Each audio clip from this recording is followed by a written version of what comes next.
Are you constantly stuck firefighting in your business? Are you constantly saying firefighting in your business?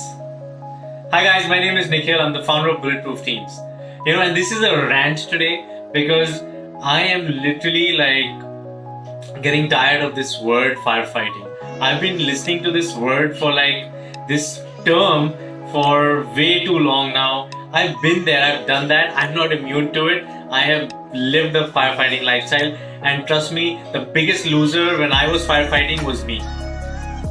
That's it.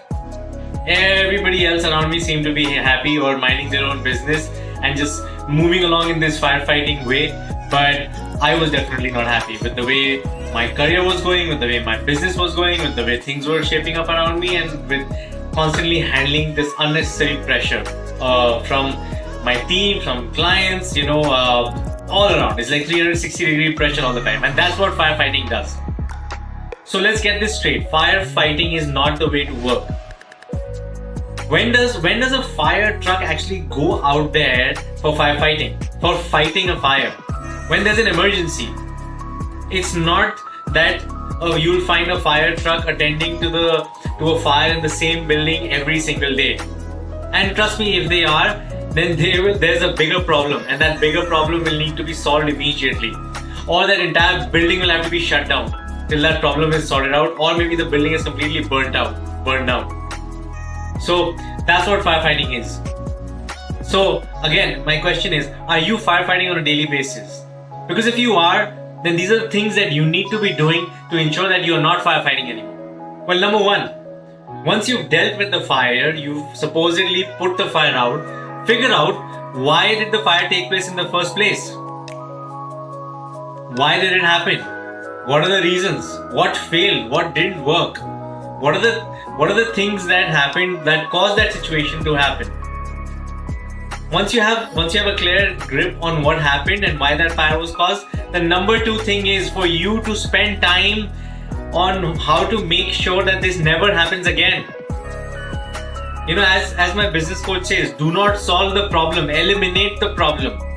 Eliminate means doing a root cause analysis. That means that getting into the depth of the problem and making sure that you address it with systems and solutions so that it doesn't happen again. It doesn't come to your desk again. You're not firefighting, because trust me, you're not firefighting. You are just stuck into the day-to-day operations. And forgive me for my harsh tone, but this is just happening way too much right now. And it's somehow it's come to me from various sources. It's not just one or two people, and there's no point, guys. If you're a business owner, there is no point in firefighting. Firefighting is not going to give you profit. It's not going to give you income. It's not going to give you your dream lifestyle. It's not going to help you leave your impact on the world. I understand that you might be in a tough situation, but you have to solve that situation.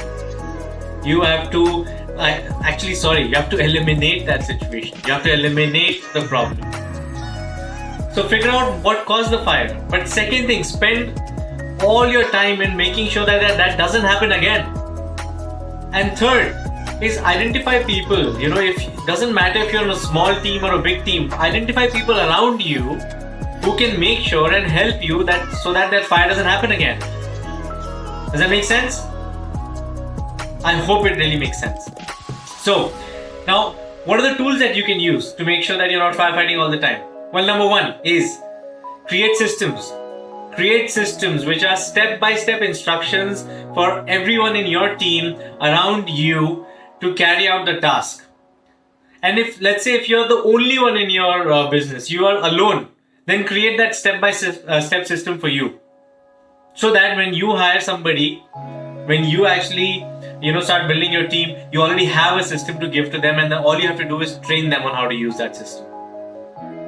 Number two is use delegation. Use the power of delegation. Assign tasks to people in your team, but make sure it's backed by systems. Make sure that you are giving them a step-by-step way to do it. You're very clear on what the end outcome is, and you're going to do it in a collaborative way. Don't just say, hey, get this done, and then expect them to create magic for you. You have to be collaborative when it comes to delegation. And the fourth point, the key point is monitor it on a regular basis. Now, when you delegate, you're no longer responsible for doing the task. You don't have to do the task on your own, or firefighting on your own. But it is definitely your job to make sure you're monitoring it on a regular basis to make sure that it is going towards completion. And if there is any problem, then it's your job as a business owner, as a business leader, to raise your hand and say, hey, I'm available for support. I'm here, I'm going to help you, I'm going to give you all the support you need to get this task done. But that again doesn't mean you start doing the task. The team member who the task has been delegated to, is their responsibility to complete the task. So I'm really sorry if if this came across as a rant, or if it upset you, or it makes you feel that I don't understand your situation. Trust me, I do. I've been there. 15 years of my work experience, I've started working in team size of 1,000 people, where it was highly mechanized, system oriented, driven by the people of the company. I've also worked in my family business where there was no systems. There was no understanding of what systems are. There was no importance given to systems. And I've also built my own factory of over 500 people in less than 8 months, which was highly system driven and run by the people. So I've been on both sides of the equations. I have been in an environment of systems. I've created my own systems, implemented my own systems, evolved my own systems, learned how to develop systems. So from the best of the best. So it's hard work. It can be tiring initially, but the results are for the long term. So the question really is up to you. Do you want to continue firefighting in your business, or do you want to grow your business? And I hope you pick the second one. Stay safe, stay healthy, stay bulletproof. I'll see you in my next one. Bye-bye.